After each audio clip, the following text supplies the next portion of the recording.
ಕಾಂಗ್ರೆಸ್ ಪಾರ್ಟಿಯಿಂದ ಕಾಂಗ್ರೆಸ್ಸಿನ ಅಂತಾರಾಷ್ಟ್ರೀಯ ಕಾಂಗ್ರೆಸ್ಸಿನ ಅಧ್ಯಕ್ಷ ಸಾಗರೋತ್ತರ ಅಂದ್ರೆ ಇಡೀ ಪ್ರಪಂಚಕ್ಕೆ ಅಧ್ಯಕ್ಷ ಅವನು ಕಾಂಗ್ರೆಸ್ ಪಾರ್ಟಿಗೆ.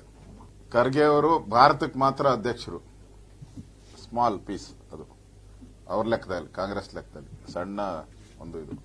ಇವರು ಇಡೀ ಪ್ರಪಂಚಕ್ಕೆ ಕಾಂಗ್ರೆಸ್ಸಿನ ಅಧ್ಯಕ್ಷ. ಸ್ಯಾನ್ ಪಿತ್ರೋಡ ನಮ್ಮಲ್ಲಿ ಒಡೆಯ ಅಂತಾರೆ, ತಿಥಿ ಮಾಡಕ್ ಇಡೋಕೆ ಒಡೆ ಅಂತಾರೆ, ಆ ತರ ಇವರು ಒಬ್ಬ ತಿಥಿ ಗಿರಾಕಿನೇ ಕಾಂಗ್ರೆಸ್ ಪಾಲಿಗೆ. ಇದಕ್ಕೆ ಹಿನ್ನೆಲೆ ಗಾಯಕರು ಹಿಂದೆ ಇದ್ರು, ಇವ್ರು ಫಸ್ಟ್ ಈಗ ಮುನ್ನೆಲೆ ಗಾಯಕ ಇವನು. ಹಿಂದೆ ಹಿನ್ನೆಲೆ ಗಾಯಕರಿದ್ದು ಡಿ.ಕೆ. ಸುರೇಶ್ ಅವರು, ಅವ್ರ ಹಿನ್ನೆಲೆ ಗಾಯಕರು. ಹಿಂದೆ ಹೇಳಿದ್ರು ಅವರು ಭಾರತವನ್ನೇ ಛಿದ್ರ ಮಾಡಬೇಕು ಅಂತ ಹೇಳಿದ್ರು, ಅವ್ರ ಹಿನ್ನೆಲೆ ಗಾಯಕರು. ಈಗ ಮುನ್ನೆಲೆ ಗಾಯಕರು ಸ್ಪಷ್ಟವಾಗಿ ಕಾಂಗ್ರೆಸ್ಸಿನ ಸಿದ್ಧಾಂತವನ್ನ ಹೇಳಿರುವಂತದ್ದು.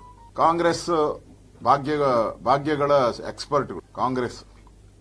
ಕಾಂಗ್ರೆಸ್ ಈಗ ಬಣ್ಣದ ಭಾಗ್ಯವನ್ನ ಕೊಡ್ತಾ ಇದೆ, ಬಣ್ಣದ ಗ್ಯಾರಂಟಿ ನೀಡ್ತಾ ಇದೆ. ಆಮೇಲೆಲ್ಲ ಕಡೆ ತಾಲೂಕ್ ಕಚೇರಿಗಳು, ಡಿಸಿ ಕಚೇರಿಗಳು, ಸಿದ್ದರಾಮಯ್ಯನವರ ಕಚೇರಿಗಳು ಇನ್ನು ಬಣ್ಣದ ಗ್ಯಾರಂಟಿ ಕೊಡೋ ಕಚೇರಿಗಳು ಆಗಿದೆ. ಈಗ ಹಿಂದೆ ಈ ವರ್ಣಭೇದ ನೀತಿ ವಿರುದ್ಧ ಇಡೀ ಪ್ರಪಂಚದಲ್ಲಿ ದೊಡ್ಡ ಹೋರಾಟ ನಡೆದಿದೆ. ಜನಾಂಗೀಯ ಗಲಭೆಗಳಾಗಿದೆ. ಸಾವಿರಾರು ಜನ ಈ ಜನಾಂಗೀಯ ಗಲಭೆಗಳಲ್ಲಿ, ಬಣ್ಣದ ಜನಾಂಗೀಯ ಗಲಭೆಗಳಲ್ಲಿ ಸಾವಿರಾರು ಜನ ತೀರ್ಕೊಂಡಿರುವಂತದ್ದು ನಮ್ಮ ಕಣ್ಮುಂದೆನೇ ಇದೆ.